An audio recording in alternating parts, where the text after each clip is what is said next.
Hi guys, welcome back to the channel. I'm on my way to the workshop now.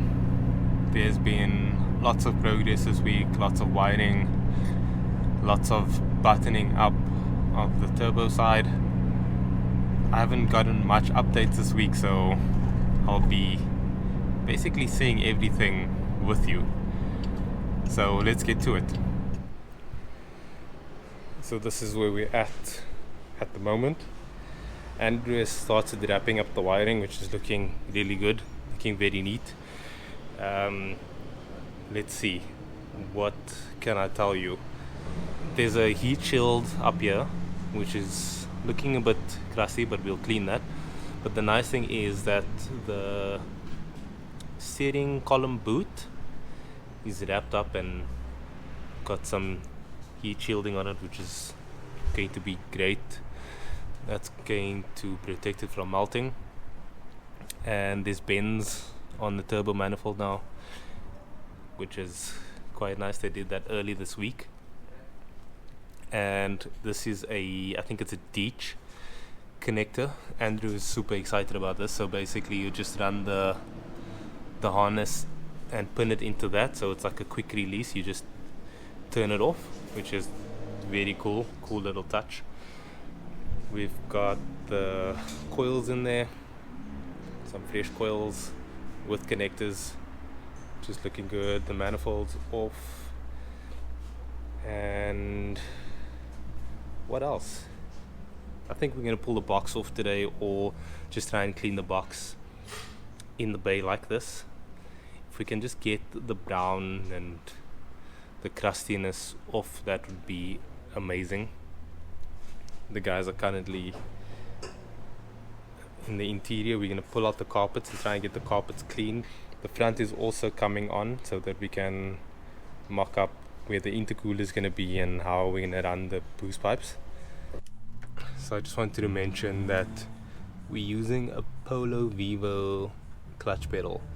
So we had the one for the Mk2, which is the 16 valve for the cable shift, but Jamil wasn't too happy with it. He said that if something broke or if there was an issue, finding a part or a replacement would be very difficult. So this is what we've gone with. He braced it up as well, just so that it's solid.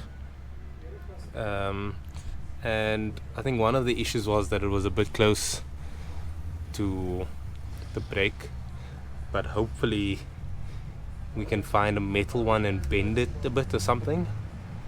Or it might need, I don't know. I think it should be fine.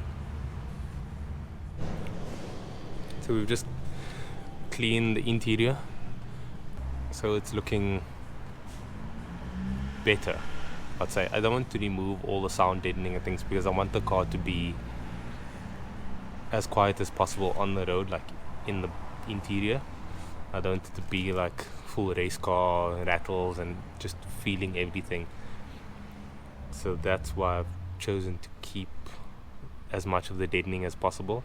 The ones in front is going back in. It doesn't look great, but it will be covered by the carpet, so that's fine. But I just want to keep it as tame in here as possible. And with the power, like, the weight reduction is not as much of an issue anymore. I'll have the power and the torque to move this car as it wants. So that's not really an issue any longer. So this is the intercooler, and we are going to check if it's going to fit behind the grill. Hopefully it does. It will just simplify like boost pipes and things. I really don't want it like behind the bumper. I want to kind of keep it like sleeper-ish.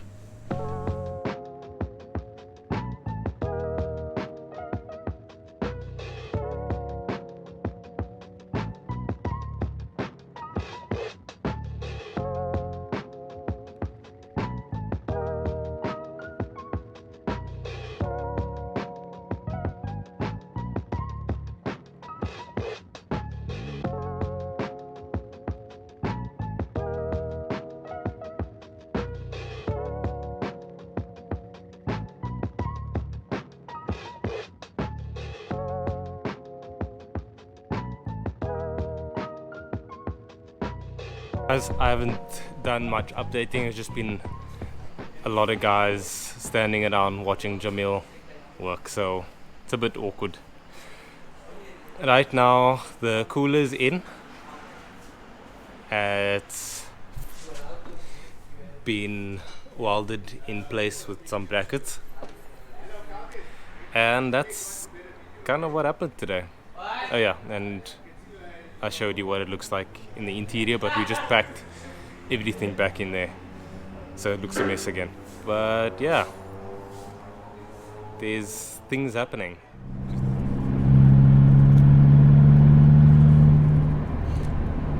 So this 𝒖𝒈𝒍𝒚 was on the road earlier.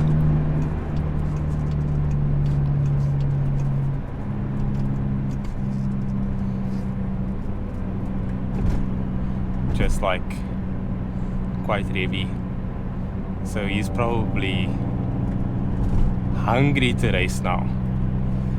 He'll probably cap me like hardcore. Anyway,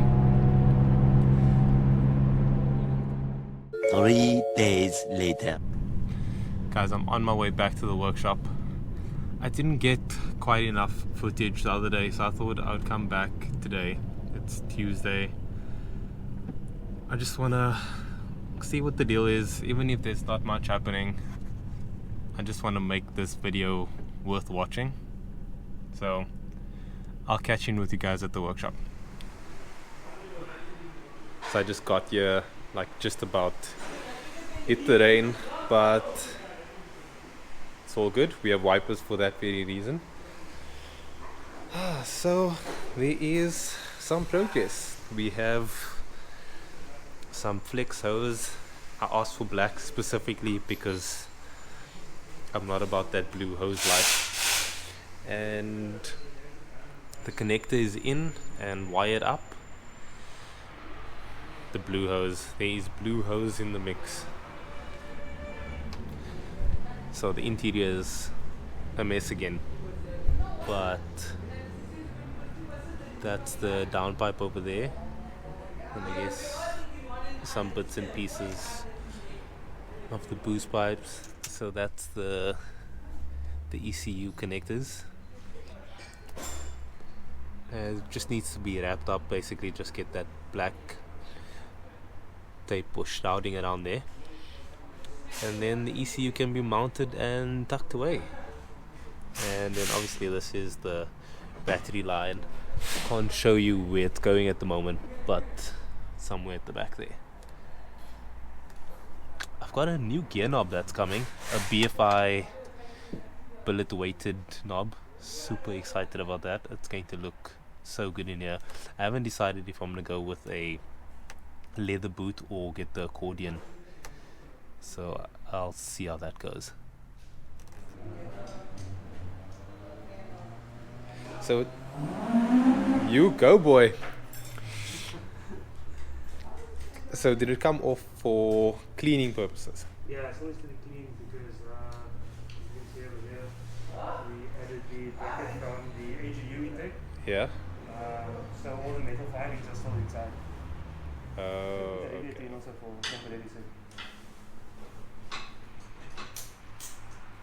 Flip, it's like it's almost there. So Andrew just mocked it all up. Very kind of him. But this looks so good. Like,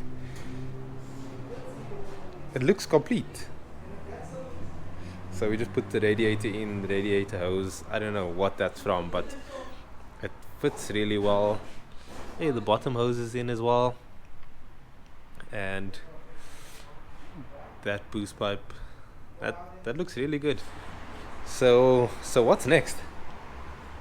So next it is making the intake, marking up the PCV, and just getting the cooling system all finished up.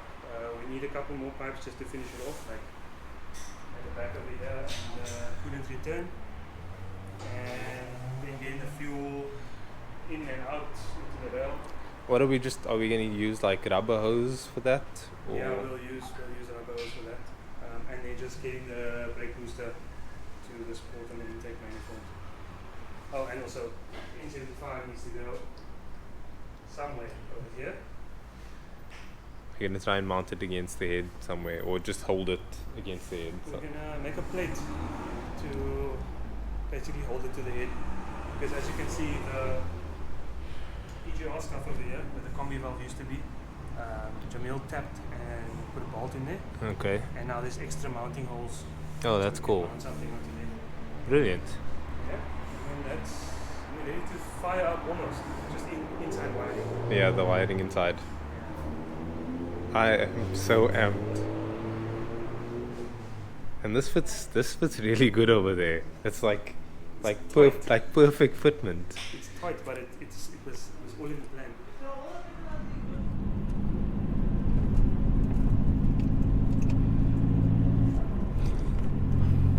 Guys, it's dark. This probably looks terrible, but that's a really good update. I think we'll be able to start up the Mark II this weekend. Wow, this guy drives horribly.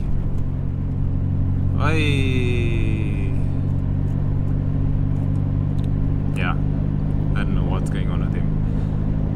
Yeah, that was really exciting to see. Flip, so we're nearly there. Guys, thanks so much for watching this video. Like and subscribe for more, and I'll catch you guys in the next one.